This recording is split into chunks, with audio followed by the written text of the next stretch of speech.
facing the police every single day.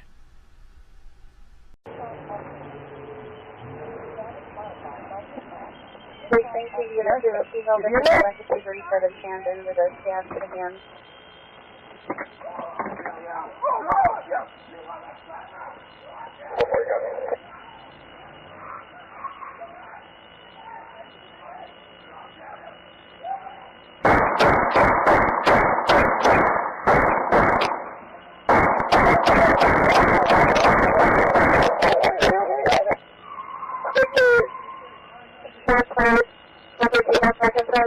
At 237.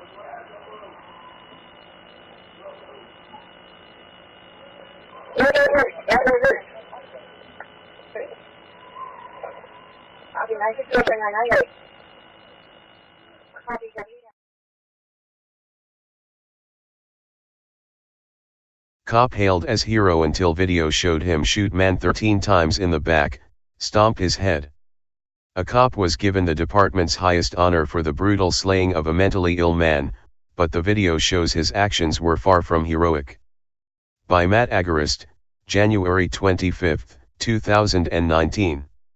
Los Angeles CA Connor Zion, 21, was in the midst of a psychological breakdown when he became violent and was subsequently killed.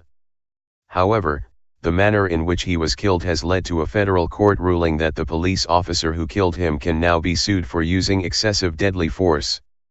After killing Zion in 2013, Orange County Sheriff's Deputy Michael Higgins was hailed as a hero.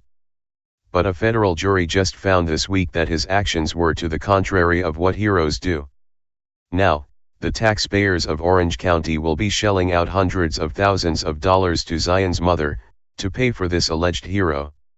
When police confront a suspect who poses an immediate threat, they may use deadly force against him, Judge Alex Kaczynski wrote for a unanimous 3-judge panel of the U.S. Ninth Circuit Court of Appeals in 2017. But they must stop using deadly force when the suspect no longer poses a threat. Higgins did not stop using force and his actions played out like a scene from Grand Theft Auto. The police are not trained to stomp victims into unconsciousness, especially after they've been shot 13 times, says Brian Olney, an attorney for the plaintiff's family, calling the incident a heinous, vicious, brutal act. When a suspect falls to the ground after he's been shot in the back as he fled, that suspect is, by most definitions, subdued and no longer a threat. However, despite collapsing to the ground after being shot in the back, Orange County Sheriff's Deputy Michael Higgins felt it necessary to stand over Zion as he bled out on the ground and fire 9 more shots into him at point-blank range. For good measure, Higgins then backed up, took a running start, and began stomping Zion's face into the concrete. In 2014, Higgins was cleared of the murder of Zion, only days after Zion's mother filed a $25 million wrongful death lawsuit. On the morning of September 24, 2013, Kimberly Zion received a call from her son's roommate, concerned about the seizures Zion had suffered the past few days. She flew from her home in Washington and arrived at their Laguna Niguel condo later that evening. According to the Orange County District Attorney's, OCDA, office, this is when things turned south. As OC Weekly reported at the time. At the condo, Kimberly and the roommate discussed whether or not her son took his prescription medications regularly. Connor came downstairs in a rage and started attacking his roommate, eventually grabbing a knife and slashing his arm. His mom wrested the knife from her son's hand and chucked it into a back patio chimney. Bleeding from her hand, Kimberly sought refuge in a neighbor's condo. Around 7:30 p.m., the Orange County Sheriff's Department, OCSD, received a call about a stabbed man bleeding in the street. Sheriff deputies, Higgins, and a deputy Lopez, arrived separately on scene, when Connor reappeared with a knife in hand.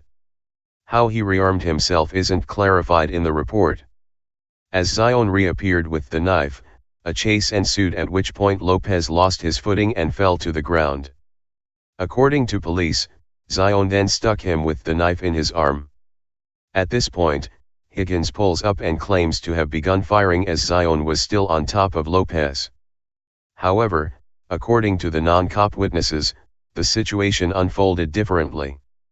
According to the federal lawsuit, Connor Zion didn't stab his roommate, and that the cuts suffered were a result of an accident, not an assault. It further contends that Zion had separated from Deputy Lopez at the time Higgins began firing. Indeed, the second video from Higgins' own dashcam shows Zion running before any shots are fired. We interviewed the same witnesses in the report, attorney Jerry L. Steering told the Weekly. You can't rely on what the DA or the sheriff says. They always omit important facts. However, the OCDA cited Lopez's injuries to his arms and says the video of the patrol car shows that all of Higgins' actions were justified. As the federal court ruling illustrates, some people disagree. The disagreement was apparently so strong in the federal court that they made the unusual move to release the video publicly, uploading it to their own YouTube channel. In the video, we see that Higgins initially fired 9 shots at Zion, at which point he collapsed to the ground.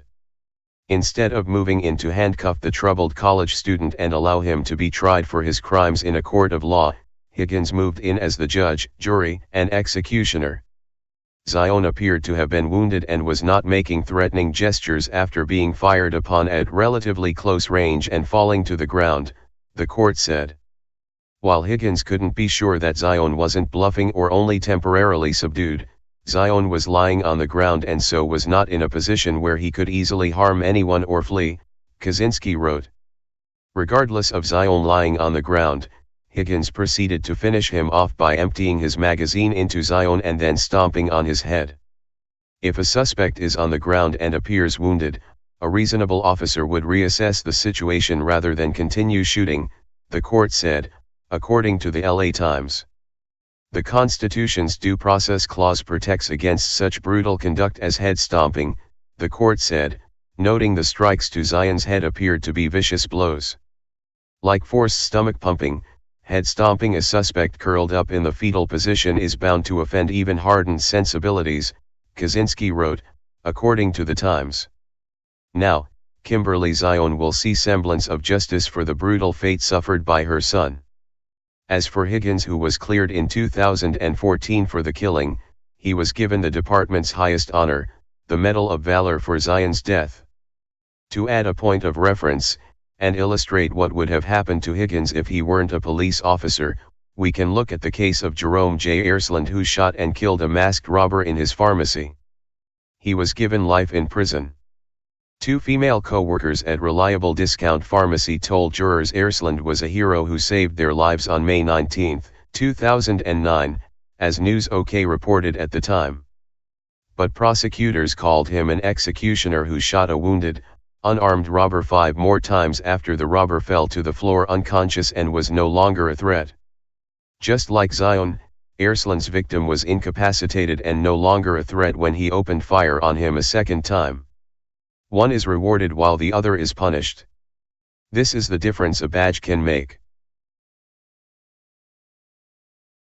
Hey Sheriff County, this is Sheriff County COPWATCH. I am using any video here with under fair use if you have criticism, reporting, teaching, etc. And please donate. I do not make money from YouTube, and there are different ways to donate in the video links. Thanks.